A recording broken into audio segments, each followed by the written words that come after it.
Sveiki, gerbėmi Radijas 9 klausytojai, sveiki, Ekomisija klausytojai. Ši Ekomisijos laida paskutinioji šiais 2010 metais ir visiškai sutampa su Kalėdomis. Todėl nutarėm ją pašvęsti Kristaus gimimo šventei ir šios gerosios žinios Evangelijos reikšmiai. Pabandykime kartu susivokti, ką mes čia švenčiame, kokios svarbos įvykį žinia, kas gimė, kokia to gimimo reikšmė ir žinia žmonijai, šansas ir galimybė. O dabar klausykime ramiai ir susikaupę kalėdinio pamokslo įrašo apie šią žinią. Pastorius Saulius Karosas, Miesto bažnyčia, Klaipėda. Ir šiandien aš noriu pasidalinti su jumis Evangeliją. Aš užduočiau tau klausimą ir sakyčiau, ar žinai, kas yra Evangelija? Kas iš jūsų galėtume pasakyti, taip, aš žinau, kas yra Evangelija. Ok, nuostabu. Aš tikiuosi, kad šiandieną pamatysime Evangeliją gal truputį kitų kampų, bet Kalėdos jo šneka apie Evangeliją labai garsiai, Evangelijos prasme. Ir aš noriu pradėti nuo laiško Hebrajams, 1 skyriaus 1 eilutės. Tai Dievo žodis. Daugel kartų ir įvairiais būdais praeitie Dievas yra kalbėjęs tėvams per pranašus, bet šiomis paskutinėmis dienomis prakalbo mums per sūnų, kurį paskyrė visa ko paveldėtojų ir per kurį sutvėrė pasaulius. Jis Dievo šlovės spindesys ir jo esybės tikslus atvaizdas, visą laikantis savo jėgos žodžiu, pats nuplovęs mūsų nuodėmes, atsisėdo Dievo didybės dešinėje aukštybėse, tapdamas tiek pranašesnis už angelus, kiek prakilnesnį už juos paveldėjo vardą. Raštas sako, kad Dievas yra kalbėjęs įvairiais būdais praeityje per pranašus. Ir žydų tauta įsivaizdavo, ką tai reiškia. Pranašai atėjo ir skelbė, kaip žmonės turėtų gyventi. Jie davė tam tikrus nurodymus, kaip būtų galima gyventi santykiai su Dievu, kaip žmogus turėtų ateiti ir atgailauti ir atsiversti, atnešti aukas, aukoti nekaltus gyvulius. Ir taip pat kaip gyventi visuomenėje vienas su kitu. Ir Dievas kalbėjo savo tautai įvairiausiais būdais, rodydamas taip pat stebuklus. Jisai daug kur sakė, pažiūrėkit, aš išvedžiau jūsų protėvius iš Egipto žemės, iš vergystės. Tai vienas didžiausių stebuklų. Aš dariau įvairius stebuklus, daviau jums valgyti dykumoje, daviau jums vandens dykumoje, įvedžiau jūs į pažadėtąją žemę. Ir Dievas darė iš tikrųjų daug neįtikėtinų stebuklų. Bet čia sako, kad paskutinėmis dienomis Dievas prabilo per savo sūnų. Ką sako šiandien Evangelija? Kokia yra ta žinia, kad jis prabilo mums per sūnų? Kad kūdikis gimė šitoj žemė. Ką tai reiškia? Aš noriu 3 dalykus pasakyti apie Evangeliją, kurie yra tokie svarbus. Aš galvoju, jie yra esminiai dalykai, kurie suteikia mums didžiulę ramybę. Visų pirma, Evangelija yra istorinė Evangelija. Ką tai reiškia? Kad tai, ką Dievas padarė, atsiųsdamas savo sūnų, yra užfiksuota tam tikroj mūsų žinomoj istorijai, kai Dievo sūnus per mergelę Mariją gimė, užaugo, buvo nukryžiuotas už mūsų nuodėmes, palaidotas, 3 dieną prisikėlęs ir paskui paimtas į dangų. Mato, daug kas kalbam apie Jėzų, apie jo stebuklus.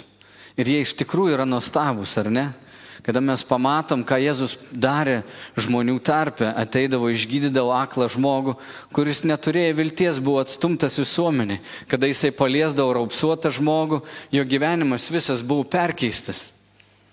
Bet pagrindinis dalykas, net jeigu mes paimtumėm visus stebuklus, tai Evangelija nepasikeistų.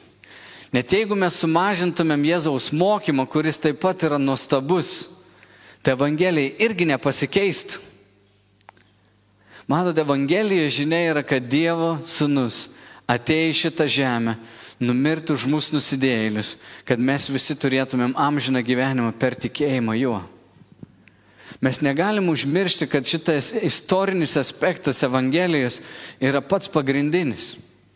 Žinau, daugybė pasaulio religijų moko nuostabių dalykų. Muhamedas tikėjimu perkėlė kalną. Bet kaip esi išgelbėtas, aš nenoriu paniekinti islamo tikėjimą, bet kaip musulmonas bus išgelbėtas? Jis bus išgelbėtas laikydamasis mokymų. Jis bus išgelbėtas, kada vykdys tas 5 stulpus vadinamus, 5 tikėjimo esminius aspektus. Šelbdamas vargšus, melsdamas ir taip toliau. Bet Evangelijos esmė yra tai, ką padarė Kristus. Tai yra istorinis aspektas. Daug lyderių darė nuostabių dalykų, daug lyderių mokino nuostabių dalykų ir Jėzus tą patį darė. Bet jo gimimas yra ypatingas. Jėzus Kristus yra Dievo šlovės spindesys ir jo esybės tikslus atvaizdas. Viską laikantis savo jėgos žodžiu, pats nuplovęs mūsų nuodėmes, atsisėdo didybės dešinėje aukštybėse. Kai aš galvoju apie Dievo meilę mums ir galvoju taip pat apie Dievo meilę man, aš galvoju, tai yra neįtikėtinas dalykas, kad Dievas paruošė tokį būdą atsiųsti savo sūnų. Aš negaliu pilnai gal net suvokti tos svarbos, bet aš suvokiu, kad tai, kas įvyko Evangelijoje, jau yra įvykę, kad tai yra faktas, kuris jau yra įvykęs.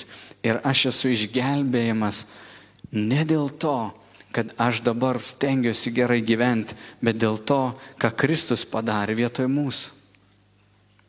Antras laiškas Korintiečiams 5 skyrius 21 eilutė, viena mano mėgstamiausia eilučių sako, kad tą, kuris nepažino nuodėmės, Dievas padarė nuodėmę už mus, kad mes jame taptume Dievo teisumu. Kaip turėjo būti pasielgta su mumis ir kaip dar bus pasielgta su daugybė žmonių, tas teismas ir Dievo rūstybė, kuri šiandien yra sulaikyta, jinai buvo išlieta ant Kristaus. Ar gali suprasti, kad tiems, kurie priėmė Kristų ir jo meilę, niekada nebeteks matyti Dievo rūstybės?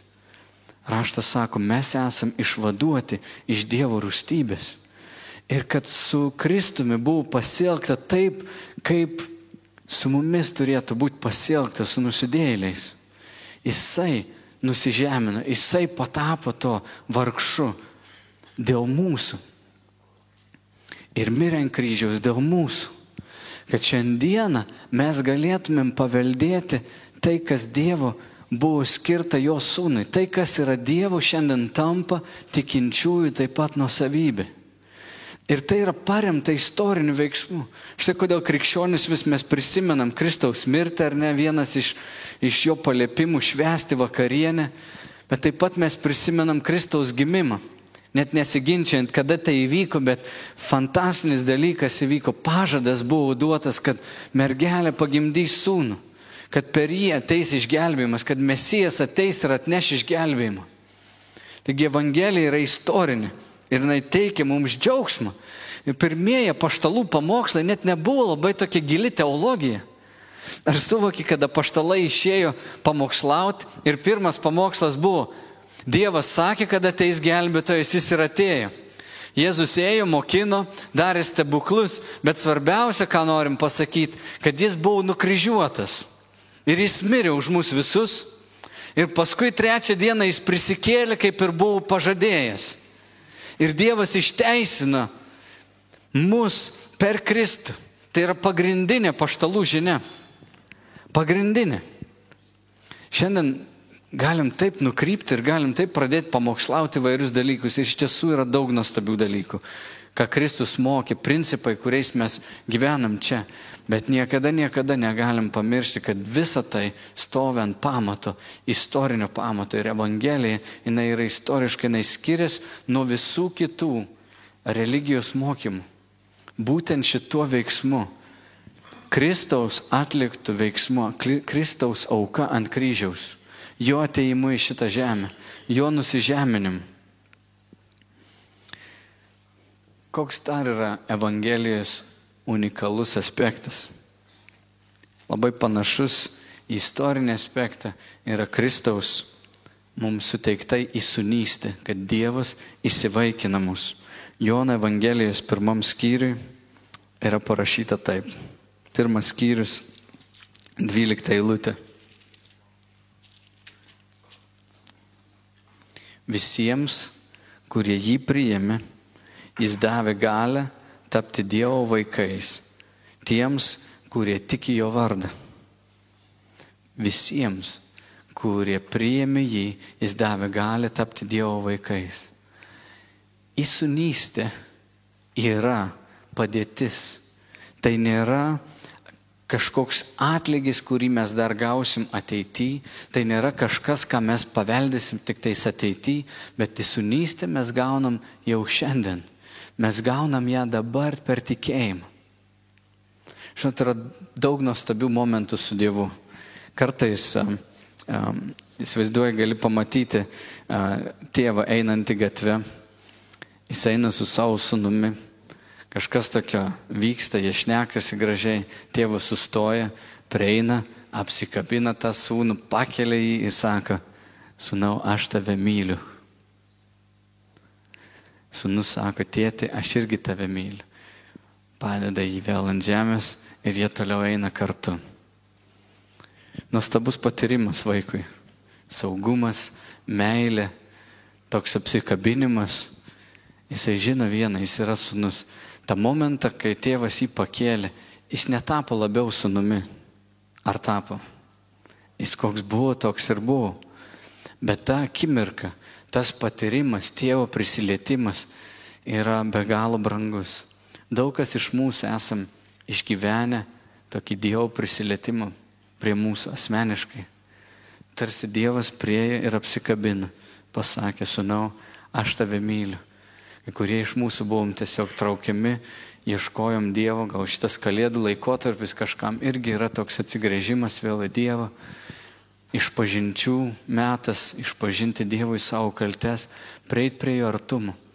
Bet įsūnystė, jinai nėra užsitarnaujama darbais. Aš noriu, kad šitą dalyką mes taip gerai perprastume. Sakau, Viešpatie, apreišk mums šitą Evangelijos tikrovę, kad įsūnystė mums yra dovanota. Tai yra padėtis, kurią mes gaunam. Dievas mus įsisūnija. Tai jau yra dabar, ne kažkoks atlygis, kurį mes dar kažkada gausim. Daug yra nuostabių patyrimų su Dievu, daug tokių apsikabinimų, kuriuos mes galim patirti, Dievo artumą, maldoje būdami, Dievo žodį skaitydami, tiesiog būdami su juo, mes patiriam tai. Bet tai yra kažkas, kas nesikeičia. Net jeigu sūnus, liaudiškai tariant, nugrybauja, jis kažkur nueina, jis nenustoja būti sūnumi. Žiūrėkit, Efeziečiams laiške Paulius sako, aš noriu jums atskleisti Evangelijos paslaptį. Kas yra labai svarbu Evangelijai?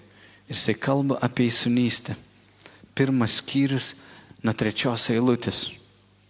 Sako, tebūnie palaimintas Dievas, mūsų viešpaties Jėzaus Kristaus tėvas, kuris palaimina mus Kristuje visais dvasiniais palaiminimais danguje. Mus išsirinkdamas jame prieš pasaulio sutvėrimą, kad būtume šventi ir nekalti meilė jo akivaizdoje. Geros valios nutarimu jis iš anksto paskyrė mus įsūnyti per Jėzų Kristų. Dar kol pasaulis nebuvo sukurtas, Dievas numatė šitą dalyką. Savo geros valios nutarimu, savo valios nutarimu. Ne tavo valios nutarimu, bet savo geros valios nutarimu. Jisai paskyrė mus tapti vaikais. Jis numatė, kad vieną dieną tu tapsi jo vaikas. Tai net nepriklausė nuo tavęs, nuo tavo pasirinkimo, tai yra Dievo pasirinkimas. Vieną dieną atvesti visus žmonės pas save, susigrąžinti visus pas save. Jo malonė šlovės gyriui, kurie padarė mus priimtinus mylimajam. 7 eilutė sako, mes jame turime atpirkimą per jo kraują ir nuodėmę atleidimą pagal turtus jo malonės, kurie jis dosniai suteikė mums su visa išmintimi ir supratimu, paskelbdamas mums savo valios paslaptį pagal palankumą, kaip nusprendė savyje. Štai Evangelijos esmė, kad laikų pilnatvė atėjus galėtų suvienyti Kristuje visą, kas yra tiek danguje, tiek ir žemėje. Jame ir gavome palikimą iš anksto paskirtą sutvarkymu to, kuris visą veikia pagal savo valios nutarimą. Dievas taip nusprendė, kad visą suvienytų Kristuje, kad kiekvienas, kuris jo sūnuje Kristuje patikėjęs, priėmęs jo įsūnystę, būtų viena šeimoje. Kad pasitarnautume jo šlovės gyriui, mes, kurie nuo seno turėjom viltį Kristuje. Jame ir jūs išgirdę tiesos žodį, jūsų išgelbėjimo Evangeliją ir įtikėję juo esat užanspauduoti pažadėtąją dvasią, kuri yra mūsų paveldėjimo užstatas iki nuosavybės atpirkimo jo šlovės gyriui. Šventoji dvasia, kurią Dievas mums suteikė, yra antspaudas, yra garantas, kad vieną dieną mes būsime kartu su juo amžinybėje. Bet šiandien mes jau esam Dievo vaikai. Dievo dukreris, Dievo sūnus. Ar gali pasakyti aleliuja? Tai reiškia šlovė Dievui. Iš tiesų šlovė Dievui. Ar supranti, kad tu galėtum stengtis kažkaip eiti per šitą gyvenimą, ieškoti kažkokio dvasingumo, galėtum bandyti kažkaip moralės akiniais užsidėjęs, patikti Dievui, gyventi kažkokį darnų gyvenimą. Bet jeigu Kristus nebūtų gimęs, jeigu Jisai nebūtų paaukojęs savęs, tu niekad nepreitum prie Dievo, Dievas niekada negalėtų tavęs apkabinti. Nes mes patys esam savo nuodėmėse pražuvę. Ir Jis įsūnijo mus ir padarė mus savo vaikais. Dievas grąžino mus pas save, Jis tai padarė. Mes patys savo jėgomis to niekad negalėtumėm padaryti. Niekad. Tame yra tokia didžiulė laisvė. Žinot, ką aš matau, kad dvasingume labai dažnai yra tiek daug kaltės, tiek daug tokio noro. Dieve, aš turėčiau melstis. Kas iš jūsų esate taip pamastę? Reiktų melstis. Jeigu Dievas nori, kad aš melsiuosi, esi taip pamastęs. Aš žinau, mes lietuviai, žinai, taip esam tokie kalte pažymėti, tokie žmonės. Tokie pilni tokio. Aš galvoju, netgi simboliai, su kuo aš šnekėjau su kažko, simbolis kartais Kristaus Lietuvoje yra koks? Yra toks vienas. Atsirėmęs ir aš suprantu, jis rūpinasi žmonėmis, jis žiūri mūsų vargą. Ir galvoju, vargšai tie žmonėlis. Bet iš kitos pusės, ir čia mano visiškai sugedus interpretacija galbūt, bet jis man irgi toks vargingas atrodo. Toks atrodo, kad nėra kaip tiem žmogeliam padėti.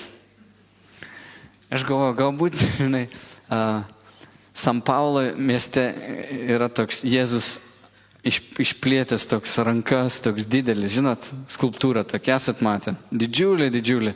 Tai jis toks atrodo po prisikėlimu, toks pilnas vilties, nugalėjęs mirti, bet lietuvis toks rūpintojėlis, pasirėmėsi, taip žmonės geria kaimuose pas mus, taip sunku visiems, kaip gaila. Prašau, neišgirskit, kad aš šaipausi iš to, kas yra tame. Ir gal aš klaidingai suprantu. Bet žinot, kartais mes matom Dievą savom akim. Ir aš taip noriu, kad šiandieną tu pamatytum Evangeliją per įsūnystės akinius, ne per moralumo akinius, kad tu turi gyventi dar labiau moraliai kažkaip stengtis ir iš baimės Dievo kažką daryti. Kaip dažnai žmonės nedaro kažką tokio, Dievas gali trenkti, žinai. Iš kažkokios baimės. Aš girdėjau Sperdžino pasakojimą istoriją. Sperdžinas buvo toks labai geras pamokslininkas. 20 metų jis Londone pamokslaudavo, 20 000 žmonių susirinkdavo. Tais laikais, kai mikrofonų nebuvo. Už praeito amžiaus pabaigoje. Bet susirinkdavo daugybė žmonių. Tiesiog salės plyždavo. Ir jis kalbėjo apie Evangelijos tą esmę, apie įsūnystės aspektą. Ir štai kokiais istorijai papasakoja. Sako, gyveno vienas karalius ir geras karalius. Pas jį atėjo valstietis, kuriam užaugo labai didelė morka. Tas valstietis mylėjo tą karalių, labai jį gerbė ir nusprendė tą morką padovanoti. Jis atėjo pas karalių, sako, karaliau, man užaugo tokia morka, kokios dar niekad nebuvo užaugę. Ir greičiausiai niekad tokia morka vėl neužaugs. Aš žinau, kad tai nėra didelis dalykas, bet aš tiesiog norėjau pagerbti jūs ir norėjau jums padovanoti šitą morką. Šiaip savo. Bet jam tai yra džiaugsmas, tai yra jo rankų darbo vaisius. Didžiausia morka, kokią jis tik kada yra matęs. Karalius tai buvo paliestas tos morkos, tos dovanos. Jisai pažiūrėjo į tą valstietį ir sako jam, žinai, šalia tavo laukų yra mano laukai, mano nuosavybė. Aš noriu tau juos padovanoti, tos laukus, kad tu galėtum laimingas toliau morkas auginti. Valstietis apsidžiaugė, jis to nesitikėjo ir jis išėjo. Išgirdo turtingas pirklys apie tai, kas įvyko, ir jis atėjo pas karalių kitą dieną ir atvedė jam labai gražų arklį. Jis atvedė, sako, karaliu, jis esi nuostabus karalius ir aš noriu tau padovanoti labai gražų savo gražiausią arklį. Karalius pažiūrėjo, jis sako, ačiū labai, paėmė tą arklį, susisuko ir eina. Tas pirklys sako, karaliu, palaukit. Vakar pas jūs valstietis buvo atėjęs. Jūs tam valstiečiui visą savo lauką padovanojat. Aš arklį atvedžiau. O kaip man? Karalius sako, žinai, tas valstietis morką man padovanoja. O man atrodo, kad šitą arklį tu savo pasidovanojai. Matot, labai skirtinga motivacija. Daug brangesnis daiktas, brangus arklys. Bet tas žmogus atėjo kažką gauti. Taip jis davė nuostabią dovaną, bet jo širdį buvo toks, aš noriu kažką gauti. Kaip dažnai mes ateinam pas Dievą, irgi norėdami kažką gauti. Mes meldžiamės tam, kad Dievas mus palaimintų. Mes galbūt šlovinam jį ir galvom, Dievas kažkaip padės man gyvenime. Jeigu aš jo gražiai prašysiu, jis gal darbą man duos geresnį. Nusidėjęs, aš atėjęs pas jį paprašysiu, jis man atleis. Ir jis yra mylintis, jisai nori tai duoti, jis dažnai mus tai palaimina. Žinau, ko Dievas labiausiai nori, paprastos tokios nuoširdžios meilės, grįžtamos meilės. Matot, ir Evangelijos ta paslaptis ir grožis yra, kad kol mes dar buvom nusidėjėliai, Jėzus Kristus mirė už mus ir atleido mums mūsų nuodėmes. Kol mes dar nieko gero nebuvom padarę dėl jo, jis tai padarė dėl mūsų. Tai yra didelė, didelė dovana. Galatams laiške 4 skyriui apaštalas Paulius kalba žmonėms, kuriems atėję žydai sakė, žinot, jūs turit laikytis visų moralės normų, apie kurias pranašai kalbėjo. Ir Paulius sako, ne, su Kristaus atėjimu viskas yra kitaip. Dievas jūs įsūnijo. 4 skyriaus 4 eilutė jis sako taip, bet atėjus laiko pilnatvei, Dievas atsiuntė savo sūnų, gimusi iš moters, pavaldų įstatymui, kad atpirktų esančius įstatymų valdžioje ir kad mes įgytume įsūnystę. O kadangi esate sūnus, Dievas atsiuntė į mūsų širdis savo sūnaus dvasią, kuri šaukia, Aba, tėve. Taigi tu jau nebe vergas, bet sūnus. O jeigu sūnus, tai ir Dievo paveldėtojas per Kristų. Aš taip džiaugiuosi, kad šiandien Kristui Jėzui nebėra pasmerkimo. Kad kiekvienas, kuris patikėjo, yra išgelbėjimas iš malonės ir mes tampame šitos Evangelijos dalininkai per Sūnų, kurį Dievas siuntė paskutiniu laiku. Ir kiekvienas patikėjęs gauna įsūnystės dvasią, kuri šaukia Aba tėve.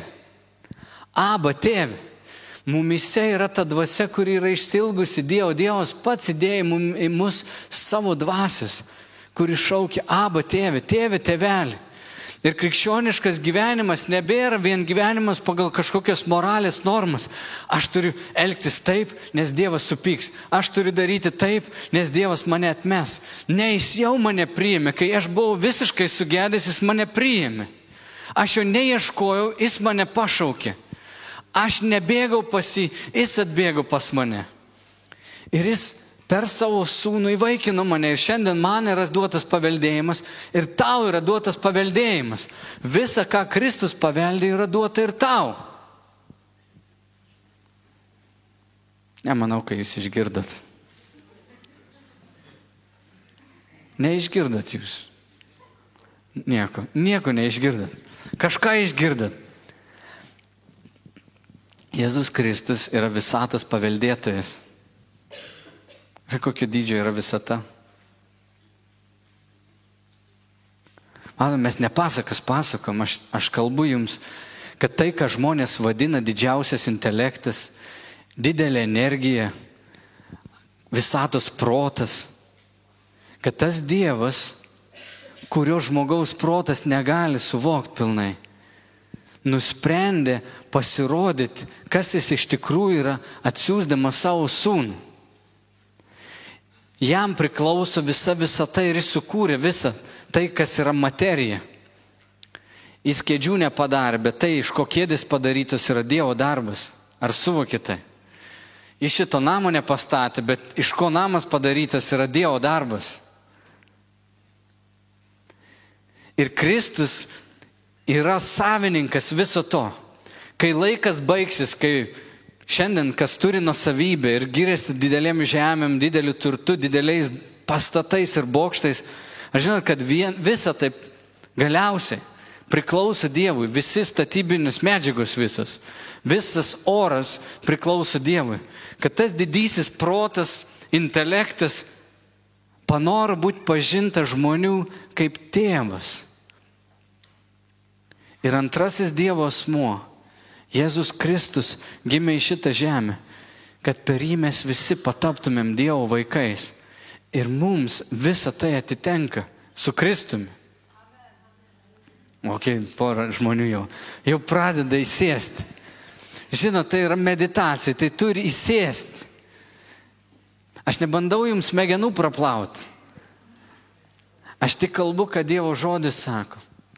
Dievas mums paliko liudijimą, savo žodį. Čia yra užrašyta istorija. Tai yra labai gilu. Tai jeigu tu nepažinsi Evangelijos tokiu būdu, tu ir toliau tarnausi kaip po įstatymu kažkokiu. Tau toliau tarnavimas Dievui bus, nežinau. Paprašė Dievas mano geriausią arklį atvesti jam. Kad paprašė, tai ir atvesiu. Tai keičia viską. Kada mes suprantam įsūnystę, kad mes esam Dievo vaikai, tai keičia viską. Tai keičia mūsų požiūrį į viską. Evangelija nėra tik tai šiaip koks mokymas, pridėtinė truputį nedidelė dalelė gyvenimo. Evangelija yra gyvenimas. Evangelija yra nauji akiniai, nauja pasaulėžiūra, naujas požiūris į viską. Absoliučiai į viską. Ir tai įsūnystė leidžia mums ilsėtis. Leiskit man dar labai praktiškai pasakyti. Jeigu mes suprantam, kad už mane Kristus numirė ir aš esu toks vertingas ir už mano brolį Valdą irgi Kristus numirė ir jis yra labai vertingas, kaip jums atrodo, kuris yra labiau vertingas?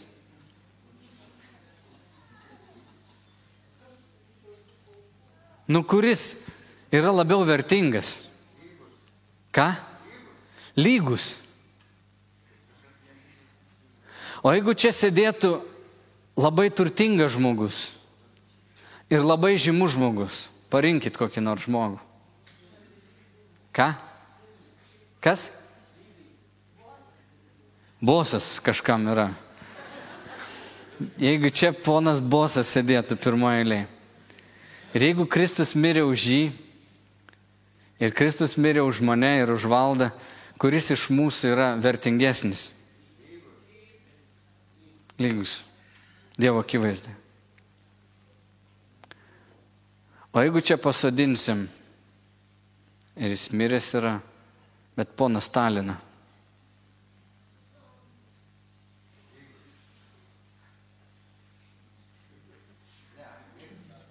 Jis jau miręs yra. Bet už jį Kristus mirė. Kokia jo vertė, jo sielos vertė? Mažesnė už mano, ar ne?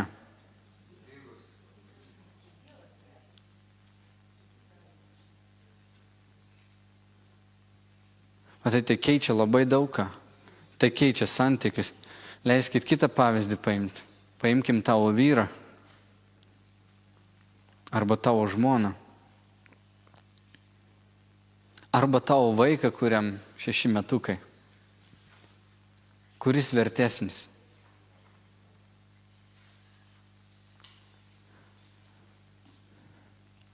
Evangelija iš esmės yra antiek skirtinga. Jinai sulygina žmonės. Aš nekalbu apie elgesį, kaip kas elgiamės, nes mes visi nusidedam ir visi padarom gerų dalykų. Kažko gražaus. Bet ar matai, kad Dievas sulygina mus per Kristų? Tai praktiškai keičia mūsų gyvenimą. Jeigu šitie dalykai įsės, kodėl aš sakau, ar įsėdo tai, ar įsėdo šitie dalykai? Ar tu suvoki, kad Valdas ir aš, mes paveldėsim tą pačią visatą?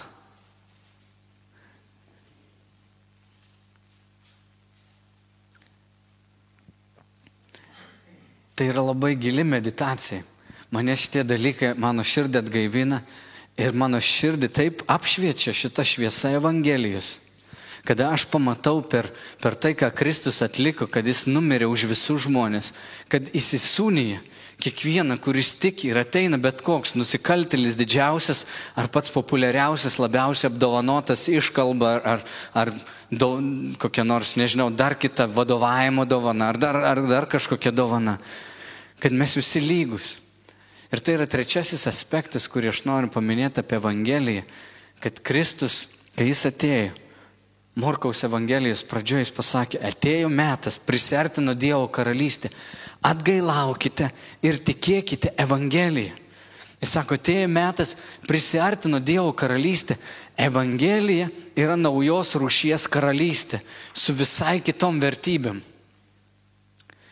Jis yra absoliučiai su kitom vertybėm. Kai žmonės ateina į bažnyčią, kartais jie galvoja, aš atėjau į bažnyčią, mano gyvenimas va toks yra. Aš taip nugyvenau, taip gyvenu. Ir aš kažką gal galėčiau pakeisti. Ir žmogus galvoja, jeigu aš tikėsiu Dievą, aš būsiu truputį geresnis. Yra gerai eiti į bažnyčią. Aš manau, didžioji dauguma žmonių Lietuvoje sako, visgi yra gerai žmogui eiti į bažnyčią. Jis tikinti žmogus. O jeigu dar sako, giliai tikintis, tai reiškia, jis kažkoks irgi toks geras yra. Bet Dievas nedavė mums Evangelijos tik kaip pagerinti truputį savo gyvenimą. Jis iš esmės atnešė Evangeliją, kuri yra visai kitokia. Jis skiriasi nuo pasaulio vertybių ir Dievas nenori, kad mes tose pasaulio vertybėse, kur sako žmogus, kas daugiau grobstas ir gudresnis, kas daugiau privatizavo, kaip mes sakom, ar ne, per kokį privatizaciją, tas ir gudras, tas ir dabar turtingas. Kad Dievo karalystė absoliučiai kitokia. Ir Kristaus atėjimas, jis parodo, tai įsivaizduojat, kad Dievas, kuriam priklauso viskas, tas, kuris ateis teist gyvų ir mirusių, jis nusprendė nusižeminti ir ateiti kūdikio pavidale. Gimti ėdžiuose, kažkur visiškai nežinomai tokia atrodo vietoje. Jis nusižemino ir nusižemino iki mirties ant kryžiaus. Tai visiškai keičia viską.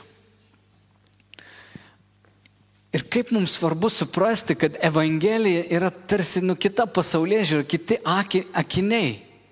Jie nėra moralės akiniai. Ir aš taip dažnai susitinku, kad žmonės mąsto ir galbūt tu jau 10-20 metų tiki, gal ir daugiau. Ir vis dar tebe vaikštai su moralės akiniais ir nesupranti Evangelijos esmės. Tu sakai, žinau Evangeliją, bet nesuvokia Evangelijos esmės. Kad tai nėra tik tais gyventi moralesnį gyvenimą. Reikia pasistengti. Reikia dar labiau pasistengti kažkaip gerai gyventi. Kada mes suvokiam, kad mes nebereikia užsitarnauti Dievo palankumo, kad jis yra padovanotas. Supranti, jis padovanotas tau. Jis pažiūrėjo į tave tokį, koks esi.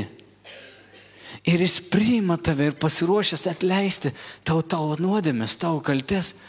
Kai tu suvoki, gimsta tokia meilė, kaip Jėzus sakė, kam daug dovanota, tas daug myli. Ir Dievo, ta Kristaus karalystė yra visiškai kitokia. Jeigu pasaulyje tu nori kažką turėti, tu turi tai įsigyti. Kas nors eisite į koncertą per Kalėdas? Yra kas nors eisite į kokį nors koncertą? Bilietus jau turi. Už pinigus pirkai. Pirkai.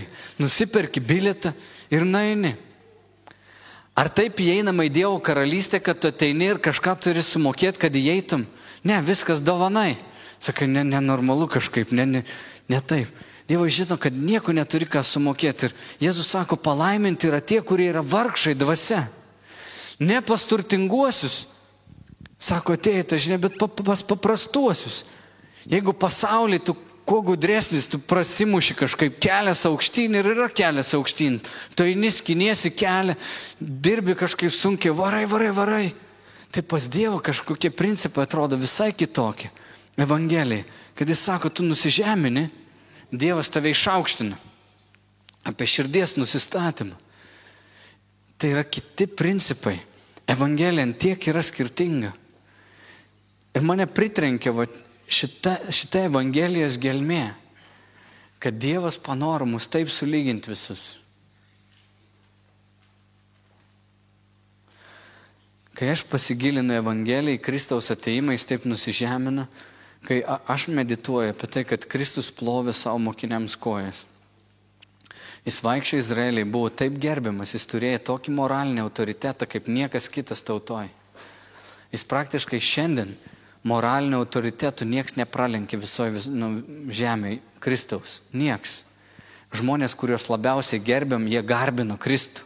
Jie lenkėsi ant kelių buvo, kaip motina Teresė šiandien yra tarsi simbolis. Bet jinai garbino, jinai atgailavo prieš Kristų. Tai tas Kristus paėmė ir plovė kojas. Plovė kojas savo mokiniams ir plovė savo išdavikui. Tai keičia viską, tai yra visai kiti principai. Ir kai aš pamatau tai, kai Evangelijos ta šviesa apšviečia mano protą, apšviečia mano širdį, man kyla gili atgaila. Ir aš suprantu, kad per Evangeliją aš esu daug blogesnis, negu įsivaizduoju. Aš nebegaliu lyginti su kaimynu. Nes šiandien čia mes sėdim, visi mes esam geresni už savo kaimynus. Į bažnyčią atėjom. Teisingai? Visi esam truputį geresni už tą. Kažkur, kur kažkas pagiriojasi šiandien. Geria, grįžęs gal žmona įduos į akį. Už tai, kad vakarienės bus tokių situacijų. Tai tikrai mes jaučiamės geresni, ar ne? Bet kada tu pasilygini su Kristumi, tai tu jauties, aš esu išdavikas, niekšas, melagis, nemylintis, negailestingas. Taip dažnai visiškai atmetu žmonės, nesavanaudis. Einu, praeinu, nekreipiu dėmesį, nusispjaut man vienodai šviečia, kaip tas žmogus gyvena. Kaip dažnai aš atpažįstu šitos dalykus savo širdį. Ir kai aš pamatau Evangeliją, mano širdį kas gimsta? Atgaila. Aš gau siaubas. Aš esu nusidėjėlis. Bjaurus žmogus su Kristumi, jeigu pradedu lygiai, aš esu bjaurus žmogus. Ir kas nuostabiausia yra, kad tuo pačiu metu esu beprotiškai mylimas ir besąlygiškai priimtinas. O čia Evangelijos paslaptis. Šitas supratimas keičia viską. Ar supranti, kad tai kalbu yra labai praktiška? Tai yra praktiška, jeigu tu persisunksi tuo. Tavo širdį gims džiaugsmas, viltis, šlovinimas, garbinimas. Garbinimas pavirsta ne tokį viešpatį, viešpatį tu esi nuostabus, aš nusidėjėlis, gal tu ir geras, bet aš to nemačiau. Vargšas aš, man atrodo, kad tu tiek daug nedavei, va tam kiek daug davei. Aš arklio neturiu, žinai, bet visas morkas atnešiau tau ir nieko tu man nedavei. Ir toks. Bet kada apsišviečia Evangelija, tu suvoki, aš esu nusidėjėlis ir tuo pačiu be galo mylimas. Ir dar kas vienas praktiškas dalykas, kada mes tai suprantam, mūsų rankos taip pasitraukia nuo kontroliavimo kitų žmonių, nuo to noro pakeisti kitą. Ai, kaip mums niešti nagai. Vidai, kodėl tu negali būti toks, kokie aš noriu tave matyti? Savo žmonai. Sana, kodėl tu negali būti tokia žmona, kokia aš noriu tave matyti? Esi taip pamastęs. Garsiai niekaip nesakom, bet kaip norėtus, kad jūs visi būtume tokie, man labai malonus tokie ir geri. Aš suvokiu, kad netgi aš nebegaliu to daryti. Ir ateina tokia laisvė, toks, tos kontrolės, kaip sakyti, paleidimas, to noro kontroliuoti, valdyti paleidimas, nes Kristus mane priėmė, mane pašaukė mylėti, mane pašaukė eiti tais pačiais žingsniais, kaip jisai ėjo, tuo pačiu keliu. Ir tai išlaisvino mane iš baisios religijos tokios bandymo per kažkokį gerą darbą užsitarnauti Dievo palankumą. Kristus, būdamas turtingas, tapo visišku vargšu. Visišku vargšu. Kad mes jame taptumėm turtingi.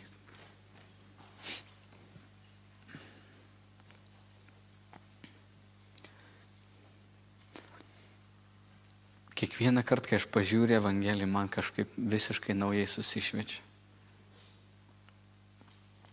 Ir aš toj tokioj kelionėje su Dievu 20 metų ir daug dalykų esu daręs iš kažkokių visai net tos motyvacijas. Kiek daug dalykų esu daręs visiškai be meilės Dievui, nes nesuprasdavau Evangelijos. Kiek daug kartų dariau kažką, kad tik gaučiau iš Dievo. Kaip dažnai melsdavos, kad tiesiog pasijuščiau gerai. Netgi pasijuščiau priimtinas.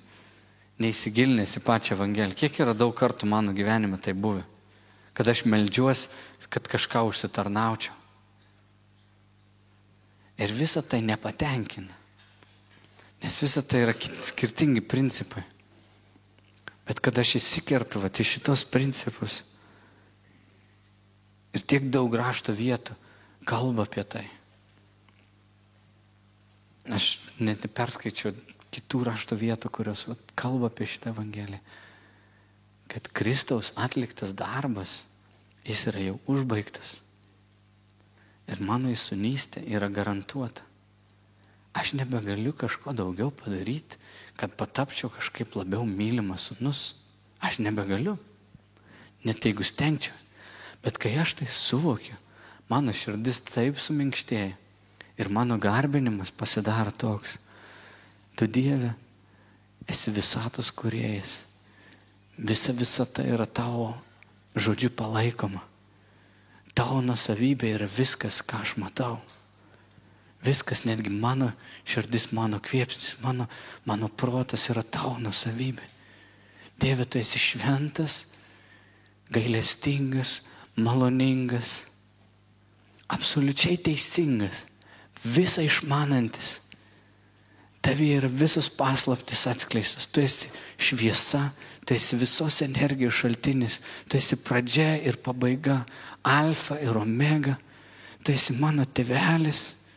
Jėzau, tu esi man ir brolis, ir mano viešpats, mano kunigaikštis, ir mano karalius. Ir viešpatie, aš esu niekingas, o tu esi galingas. Viešpatie, Aš esu labai mylimas ir to neužsitarnavau, bet taip dėkoju tėveli, taip trokštu tau patikti, taip noriu tau patikti, taip Jėzau noriu patapti toks kaip tu, taip noriu išmokti žiūrėti žmonės kaip tu Jėzau žiūrėjai, taip nusižeminti prie žmogų, išmok taip nusižeminti, kad pagalvočiau apie kitą žmogų, kad jis yra brangesnis už mane, kad tu jį taip myli, tu irgi jį taip priimi. Aš rytą meldžiausi ir galvoju, Dieve, kodėl tiek mažai tos evangelijos matau. Evangelijos su rūbais, evangelijos, kurią galim pačiupinėti. Mano svajonė, kad miesto bažnyčia būtų evangelija skaitoma, matoma, čiupinėjama. Mano svajonė, kad mes tai būsim persisunkę. Evangelija, šita tiesa, to primtinumu, šito gerumu, kad nemanipuliuosim žmonėmis, nespausim žmonių, bet mylėsim jūs, priimsim, išmoksim nusižeminti prieš juos, nuplaut kojas didžiausiam iš nusidėjėlių. Pasitarnauti tiems, kurie atrodo to nenusipelnė. Kaip Jėzus pasakyti? Jūs girdėjot, kad buvo pasakyta, mylėk savo artimą ir nekęsk savo priešų, bet aš jums sakau, mylėkit savo priešus, melskitės už tuos, kurie blogai apie jūs šneka. Štai evangelija visai kitokia. Dieve, leisk mums tokiais patapti. Dieve, leisk mums iš savo gailestingumo. Ne kaip darbą kažkokį sunku, oi dabar reiks tai daryti. Nėra kito būdo, kaip tik persisunkti šitą evangeliją, supras, kad tu jau esi mylimas. Ne dėl to mylė, bet dėl to, kad tavo širdis taip pripildyta to, kas yra Kristus, kad iš Dievo dvasios jėgos, iš jo malonės, tu suvoki, kad esi bejėgis tai padaryti, bet tai yra jo veiksmas tavyje, kažkas įvyko tavyje ir tu nebegali praeiti ramiai pro žmogų, kuriam skauda. Ir tu randi save patarnaujant kitam. Gyvenant dėl kito, nebeieškant savo tiek naudos, nes mes jau viską esam paveldėję. Tu įsivaizduoji, kad žmonių yra daug mažiau šitam pasaulyje negu žvaigždžių. Kad kiekviena žvaigždė potencialiai yra va tokia saulės sistema, kaip kurioje mes gyvenam. Kad toj saulės sistemoje yra daug planetų, kurių šiandien negali žiūrėti toli. Ir gal Dievas yra prikūręs daug žemę. Ir šiandien tu galvoji, kad tau sunku kažką palikti dėl Dievo, kažko išsižadėti. Ir nesupranti, kad vieną dieną mes turėsim kitą būti, kad mes tokie mirtingi, tokie maži. Ir Jėzus to žodžius, kada sakė, nekraukit turtų savo čia žemė, kur rūdis sėda, kur kandis sėda ir vagis vagia. Susikraukit savo turtus dangui. Kad jis kalbėjo, kad galbūt vieną dieną jūs paveldėsit daug daugiau. Mat tau žemė viena planeta vidai būt gerai. Prižiūrėti, ten viską yra. Tau viena. Sakai, ką tu čia pasakoji? Tu gali suvokti visatą. Ar tu gali suvokti visatą? Kad Dievas palaiko ją ir jis yra savininkas šitos visatos.